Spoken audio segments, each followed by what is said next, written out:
Welcome back to Rocky Mountain Residential, a podcast by MCM Collective. I'm Kelly McBartlett. I'm Christine Cavalier. And today we're joined by Nico Campana, a builder here in northern Colorado. We're in one of the homes he's built. In fact, there's construction going on around us. You might hear some things while we're talking. Nico, tell us about yourself. Yeah, Phil, thanks for having me. This is great. Here. My family, in order to understand what I do, you kind of have to understand my past. So, my grandfather came over 70 years ago from Italy and became a brick mason. And he would work there for a while, and then my father worked with him. And for decades and decades, they worked together on masonry. They became one of the top masonry contractors around. They were everyone's go-to, and they really focused on quality and relationships and things like that. That kind of evolved into also building on the side some houses and some investments and things like that. And next thing you know, we're building houses. And next thing you know, a lot of my uncles got involved too. And we're doing developments, and we're building neighborhoods, and we're building apartments, and we're building, commercial buildings and everything like that. So, as a child, I was brought up in that. And I was going to work every day with my father and learning the trades and earning the respect of the vendors, of the subcontractors, of everyone, right? And just kind of learning everything. So from there, I was fortunate enough they took me under the wing and taught me so much. And then it got to the point, okay, I'm going to start doing some stuff on my own, right? So in 2014, I started Aliversa Builders. Mm-hmm. And I started off just building some custom homes on the side while we were doing some other developments and things like that. And it just kind of grew into something I really loved. I really just love that custom side. So now we're doing high-end custom, and it's just more, I don't know, I enjoy it a lot more than building like a track home, right? Just the relationships you build with the people, and going through the whole building process and just delivering something that you're really proud of at the end. Yeah. So now that's what we focus on mostly is nice custom homes, and yeah. So you've built with all sections of the market, like first-time home buyers, kind of step-up buyers, and now custom homes. What is it like to work with all the different, stages of people's life? I've enjoyed every bit of it. It is different. The one thing that I've enjoyed is no matter who it is, if it's a first-time home buyer or someone upgrading a home, they have that same excitement. It's a new chapter in their life, and they love that, and I love that, and I love being a part of that, and I want to make it really special for them. Mm-hmm. Because you hear about all these horror stories about builders and how things go wrong and this, that, the other, and it's so important to have a good relationship with that client, and then continue building upon that. And you have to look at it like you're a team going in it together on every project, whether it's a home you build for $400,000 or a home you build for $5 million. Mm-hmm. You guys are a team, and you guys work together to deliver what the client wants at the end, right? And that's the goal. So there's a lot of similarities, to be honest. The one thing I like more about the customs is we don't take as many of them on, so I can dedicate more of my time to the client. Mm-hmm. And that's why I really enjoy it. You're able to build better relationships. Yeah, that's great. You mentioned, like the process and how sometimes, I think you alluded to, builders get a bad reputation because things go wrong. So in that process, could you expand on, like where are the areas in the process that people get tripped up on, and how do you walk them through that ahead of time to make sure that doesn't happen? That's a very good question. I think a lot of it is communication, and it all comes down to, at the very beginning, the design, right? And a lot of people don't understand what that house is going to look like when they're looking at a floor plan, right? Nowadays, the architects we work with can generate 3D renderings, and they can walk you through the interior and outside. And that helps tremendously, so the client understands what they're getting, right? And the builder knows what they're going to be delivering. So that's the first step. Second step is having a clear budget up front, right? So there's no surprises. You meet some builders like, I make all my money on change orders. That is the last thing I ever want to do. Change orders are a nightmare. I never make money on them, and they are so much paperwork, and it's just hard feelings all around, right? We want to try to include everything you can up front. That's the goal, right? So there's no surprises later, and our goal is to come in under budget. You know what I mean? Obviously, you get some clients and they pick more expensive stuff. I would rather spend a little more money on this stuff, and I completely respect that. It's their home, they can pick and choose what they want to spend more money on. Mm-hmm. But I don't want to be like, oh, lumber went up 10%. I'm going to go back and charge you, right? I would never do that. That's not fair to the client, right? So I think it's just communication. That's the biggest thing. And understanding early on that you're a team, you're working together, and there has to be respect throughout the whole process. Makes a lot of sense. So there are a lot of people right now that kind of seem to really lean into being a designer or like an architect. There's a lot of tools online now. So you probably encounter people that kind of feel like they're their own designer or architect. How do you guide those people? Should they be working with an architect? Should they be working with an interior designer? That's a really good question. So on the architecture side, I do think it's very important. Number one, it's hard for someone that's not familiar with drafting plans to get a full permit set that they will accept, right? There's a lot of things that have to go into it. Some jurisdictions actually require stamped drawings, so you have to be a licensed architect.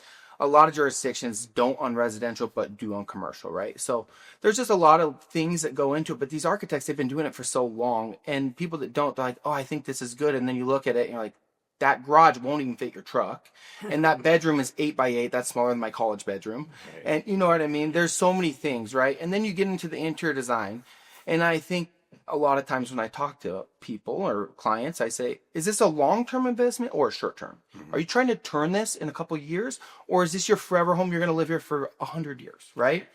If they're like, I'm going to live here for 100 years. Okay. You want that green carpet? Get the green carpet.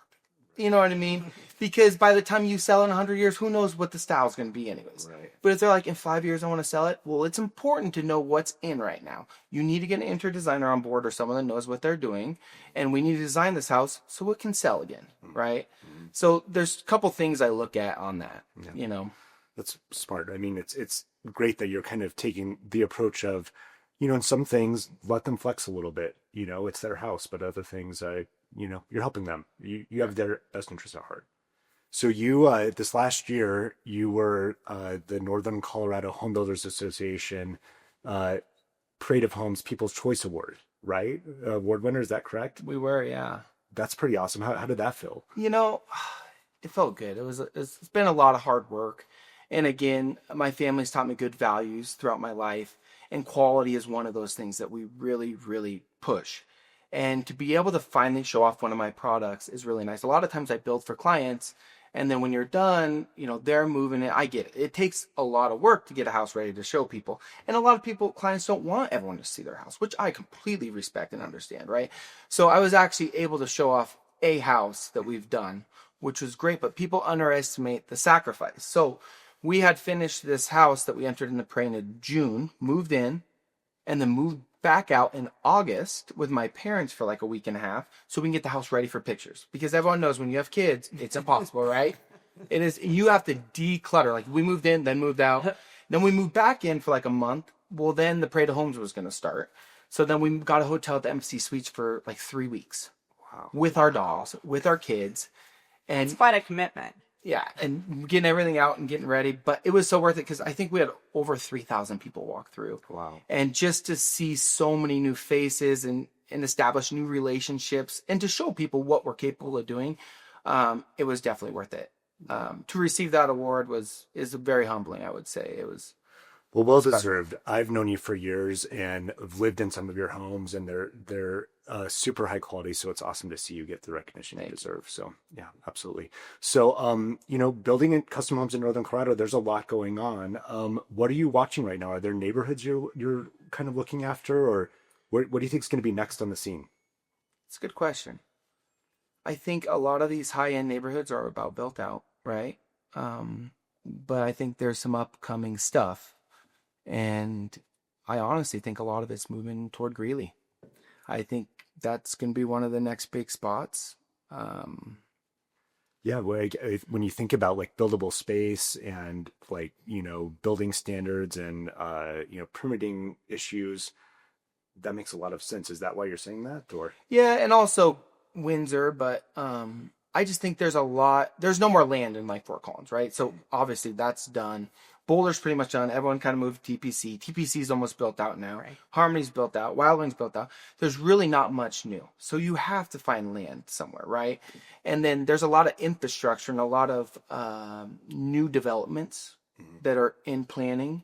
And Weld County is just a lot easier to work with for the most part in the city of Greeley than some of the other jurisdictions. So things can move a lot faster.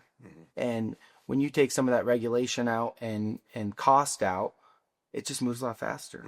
And it's more desirable for people, especially when you have those anchored developments, especially if they move the new Eagle Stadium there and things like that. I think there's potential that Windsor, Greeley, even into Johnstown, I see some of that getting busier as well. But yeah, what about the legacy cities you're talking about? Fort Collins, Boulder. Are you seeing more redevelopment, or like scrape and rebuild happening there, or what are you seeing? For the most part, it's mostly scrape and rebuilds and additions and things like that. Yeah. You rarely see new construction anymore. The one benefit to, like, when we're also investors, so we buy properties, and when you scrape a house, so if you buy someone, the costs for the water permit fees, the sewer tap, a lot of the stormwater infrastructure fees, some of the capital expansion fees that come with those permits have already been paid on the last house. Right. So there might be some adjustments based on how many more bathrooms you add or whatever else, but it's minimal. So a lot of those permit costs are already covered when you rebuild. So that's huge. And then obviously you have the land. So that's one thing we definitely consider, especially as water permit fees continue to go up and things like that. We're always looking at that side of it. But as far as new construction, the easiest thing is just finding a lot that's already developed and go, right? Yeah. Makes a lot of sense. So, I think in our jobs, we come across people who are looking for a home and then they don't see something in resale. So they're, like, I want to build a custom home. I'm going to do this. I'm going to save money by building myself a home. And then they start down that path and they get themselves a little confused or not really sure which way to go.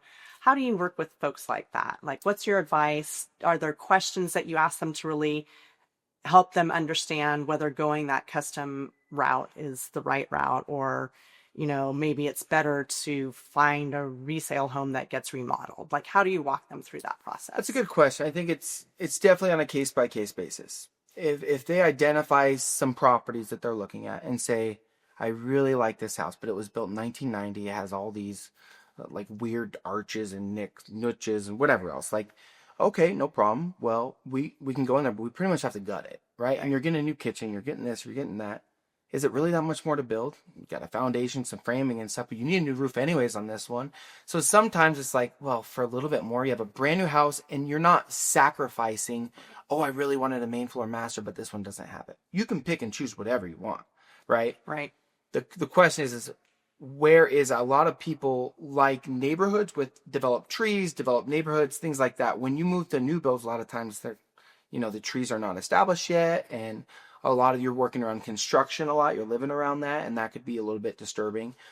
So it's a give and take for sure, but it kind of just comes down to where they want to be, what their budget is, and what their timeline is, really. And then also the homeowners that think, okay, I'm going to move in this house. I'm going to buy it for whatever price. I'm going to move in here, and then we're going to do a 6-month renovation while I live here. Not good. Yeah. Right. It never ends well. I have experience with that. Okay. We bought a house, and then when our younger son was 1, we did a complete gut and addition. And my husband was like, oh, we can save money by living here. And the very first day of construction, they came and tore off the back end of the house and, well, not the back end, but like our deck, and started excavating. And so now the sliding glass door opened to like a drop off. Oh. And that night my husband got home and opened the sliding glass door and jumped down there to check things out. And before he knew it, our 1-year-old just went right out there and fell in the dirt, like 6 feet down. So yeah, you don't live through something like that. We moved out the next day. You learned your lesson real quick. I learned my lesson very quick. Well, I think my husband learned the lesson very quickly. So you're right. You that's not something that you can live through. Oh, yeah. So in line with that, when somebody is considering, like the build out of an area, and also like the total cost of construction, how do you help them understand that? Because they could be looking at limited number of lots, a limited number of supply, or going to an area that has more availability. Do you ever find yourself helping people like look at other areas, or? I do, yeah. I mean, the whole cost of construction part is really hard. I think the average person just wants to know, hey, what's the cost per square foot to do this? But that's just like saying, hey, I want to buy a car. How much is it going to be, right? Well, I don't know. Is it a Ferrari or is it Right. a Ford Focus? What I don't it's know, about. right? Yeah. Yeah, there's such a range. And, we've installed very expensive bathtubs and also the basic ones. Like, so many things can change that. The other thing that really goes into these houses now that people don't understand a lot is they always look at a cost per square foot, but we're having so much more demand for these big garages. And most of the garages we do are fully insulated. We put heaters in there, epoxy floors. It's basically like finished It's space. finished space. It's technically conditioned, finished, insulated space, right? But you can't count that as finished square footage. But you have a 2,500 square foot garage that's the same size as your house, but people are like, why is the cost per square for the house so much? Yeah. Well, that garage is expensive to build, right? And people don't factor that. And the other thing is the basements all the time. They're like, okay, I want to do this, cost per square foot at this. Well, it's scale of economy. When you finish the basement, it's so much cheaper to finish than above grade. You already have the foundation walls. It's already insulated most of the time. And you're literally just framing walls in and finishing it, right? So the cost per square foot's a lot less, and it really brings down the total house cost per square foot when you finish the basement. So that could skew the numbers too. So there's just so many factors that go into it. Yeah. It's just really hard to explain that to some people. Yeah, interesting. I had never thought of the garage. I mean, you're correct. The garages these days they're nice. I mean, we're putting a lot of infrastructure into garages that we haven't in the past. Right. So No, very true. yeah, I didn't think about that. Well, same with covered porches. Yeah. Think about like rooftop decks and covered porches and stuff. None of that gets factored in the square footage, right? But they're expensive. Yeah, Yeah. yeah, totally true. So what are you watching right now when it comes to, designs and floor plan designs, interior finishes? What's happening that you're seeing that's really interesting? It's a good question. I would say 5 years ago, it was all very sleek, modern, black, white, just clean, right? Nowadays, a lot more of my clients are looking for warmth, some more stained wood in the house and things of that sort. They don't want it so cold. So I think that design, I don't know, that's changed the market a little bit because as you can imagine, painting white and black and using MDF trim, that's as cheap as you can build. And nowadays we're getting into stained wood and stuff, kind of back like when it was in the 90s or something, right? But a lot of our trades aren't used to working with that. So we're finding new people that are used to working with walnut and things like that and making custom trim like we used to. But it adds cost to the project. But that's a lot of the stuff we're seeing changing. Yeah. What about kitchen designs are always in flux. What are you seeing there? Or we've heard some things about people having second kitchens or prep kitchens. Are you seeing any of that? Yeah, big time. Yeah. Yeah, big pantries, back hidden kitchens, things like that, trying to keep it clean. In fact, we're seeing some clients have 2 living rooms. Like when you walk through the door, there's a living room that's perfect. When you go to the back of the house, there's the living room where the kids hang out and stuff. And they don't worry about keeping it as clean, right? That's from the 90s also. Right. Yeah, the formal living area and the family room or, playroom, not playroom. Which, I mean, but, it makes complete sense. family To me, with kids, it makes complete sense. It takes a lot of stress off, right? But, yeah, lots of changes, but it's all for the good. Yeah. That's great. Huh. Well, Nico, this has been great. If you have any word of advice for people considering custom construction, what would you say? I would say if you find the right builder and the right designer and the right interior designer, it could be such a fun thing. If your budget allows for it, it could be one of the most memorable things in your life to do and to participate in. And you have a say in everything. You design it the way you want it. And as a builder, I try not to overwhelm people with options, right? If you give someone 100 options, they're not going to be able to sleep for a week. If you give them 5 options, okay, that's a little better. So you get the right team and you're not so stressed out about making these decisions and stuff. It could just be such a fun process. So it's highly recommended. It's you don't have to sacrifice things. Like I said, I wanted a main master, but this house doesn't have it, but you know what I mean? Yeah. But it does take time. It takes time to design it right. It takes time to get good deals, and it takes time to build it. Is there anybody that you would say should not build a new home? Like, is there somebody that is out there that's type of thinking about it client. right now? Yeah. Is A there type somebody of that client, yeah. personality type just doesn't work with home building? Have you come across that? I would say yes. If you are a type of person that really struggles to make decisions, like really overthinks it and cannot make a decision to save their life, probably not your best option. You're better off finding something that's already done that you really like. Yeah. Right. Other than that, that's about it. Okay. Yeah. Everybody else go for it. Go for it. Okay. That sounds good. Well, thank you all so much for joining us today. We'll see you next time.